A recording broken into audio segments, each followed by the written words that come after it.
COVID brought Congress together 5 times. This administration pushed us apart. Another issue that should unite us is infrastructure. Republicans support everything you think of when you think of infrastructure. Roads, bridges, ports, airports, waterways, high-speed broadband. We're in for all of that. But again, Democrats want a partisan wish list. They won't even build bridges to build bridges. Less than 6% of the president's plan goes to roads and bridges. It's a liberal wish list of big government waste, plus the biggest job-killing tax hikes in a generation.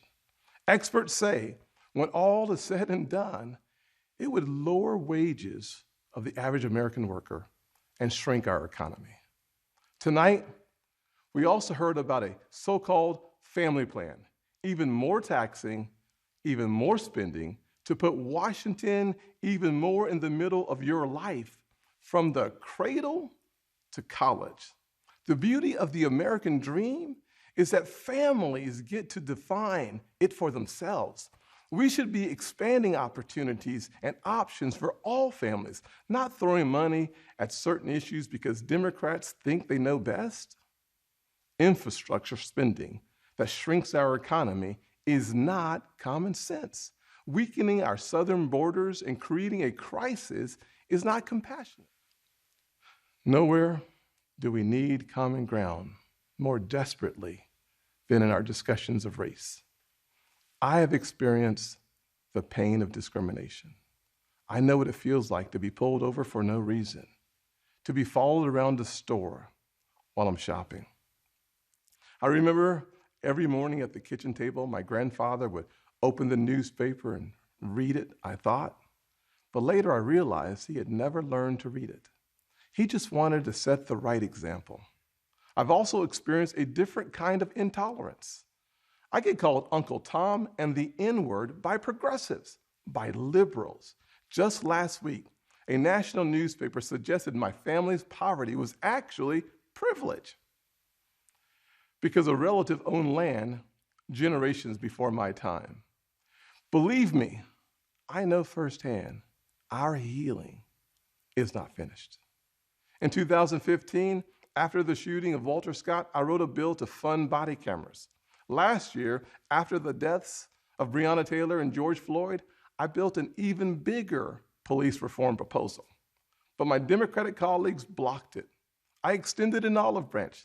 I offered amendments, but Democrats used a filibuster to block the debate from even happening. My friends across the aisle seemed to want the issue more than they wanted a solution. But I'm still working. I'm hopeful that this will be different.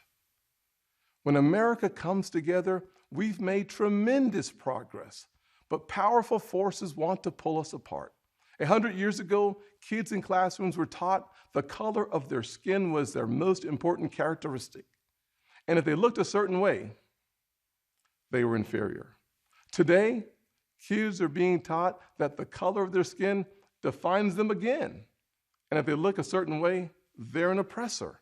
From colleges to corporations to our culture, people are making money and gaining power by pretending we haven't made any progress at all, by doubling down on the divisions we've worked so hard to heal.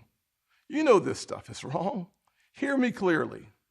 America is not a racist country.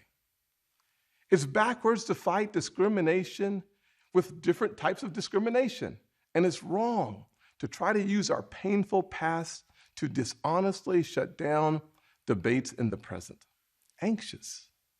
A nation with so much cause for hope should not feel so heavy-laden. A president who promised to bring us together should not be pushing agendas that tear us apart. The American family deserves better, and we know what better looks like. Just before COVID, we had the most inclusive economy in my lifetime, the lowest unemployment rates ever recorded for African Americans, Hispanics, and Asians, and a 70-year low nearly for women. Wages were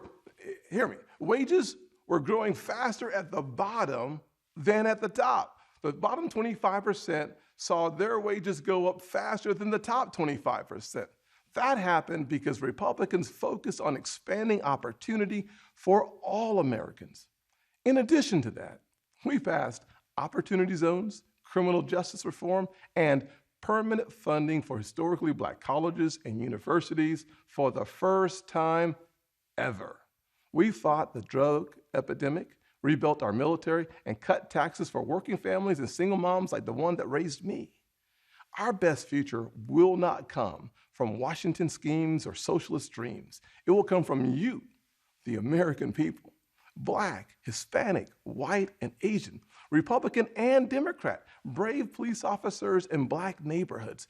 We are not adversaries. We are family. We are all in this together, and we get to live in the greatest country on earth. The country where my grandfather in his 94 years saw his family go from cotton to Congress in one lifetime. So I am more than hopeful. I am confident that our finest hour is yet to come. Original sin is never the end of the story, not in our souls and not for our nation. The real story is always redemption. I am standing here because my mom has prayed me through some really tough times. I believe our nation has succeeded the same way because generations of Americans in their own ways have asked for grace and God has supplied it. So I will close with a word from a worship song that really helped me through this past year of COVID. The music is new, but the words draw from Scripture. May the Lord bless you and keep you, make his face shine upon you and be gracious to you. May his presence go before you and behind you and beside you. In your weeping and your rejoicing, he is for you. May his favor be upon our nation for 1,000 generations, and your family and your children and their children. Good night, and God bless the United States of America. I'm an African American who's voted in the South my entire life. I take voting rights personally. Republicans support making it easier to vote and harder to cheat, and so do the voters. Big majorities of Americans support early voting, and big majorities support voter ID, including African Americans and Hispanics. Common sense makes common ground. But today, this conversation has collapsed.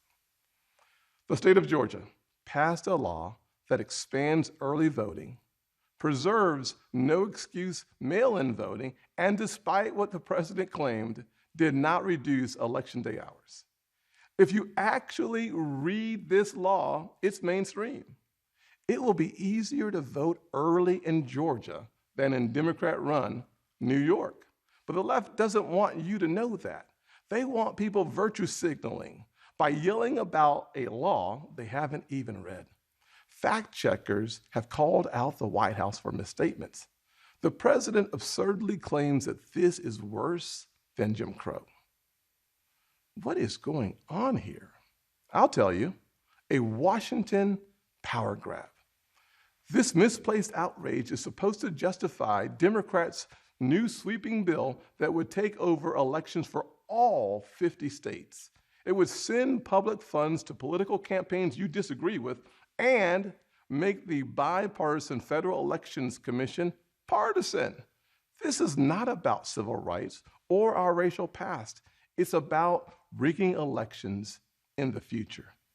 And no, the same filibuster that President Obama and President Biden praised when they were senators, the same filibuster that the Democrats used to kill my police reform bill last year has not suddenly become a racist relic just because the shoe is now on the other foot. Race is not a political weapon to settle every issue the way one side wants. It's far too important.